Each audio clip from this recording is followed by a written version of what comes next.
माँ क्यों रो रही हैं? सिर्फ पानी ही तो था। तू तब खुश होगा जब वो मुझ पर फेंक देगा। है कहाँ गई तेरी गैरत? उसने तेरी माँ को भिगोया है और तू यहाँ बैठ कर ना उसकी वकालत कर रहा है मेरे सामने। मैं वकालत नहीं कर रहा, मैं बस इतना कह रहा हूँ कि मैं आपकी मदद करूंगा। अगली मर्तबा आप उन्हें भिगो देना। बेटा मेहरुनिसा इतनी कमजोर नहीं है कि तेरी मदद से बदला ले, और मेहरुनिसा बदला लेने में देर भी नहीं लगाती। तो फिर रो क्यों रही हैं?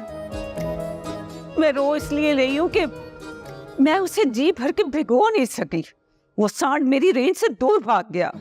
माँ क्या बच्चों वाली बात कर रही हैं आप? क्या मैं उसे भिगो नहीं सकी ज्यादा, वो मुझे भिगो गया, खत्म हो गई बात।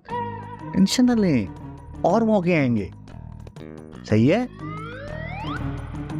बात सुन मेरी, तू मेरी बात को सीरियस नहीं लेता और ना मेरी दुश्मनी को सीरियस लेता है।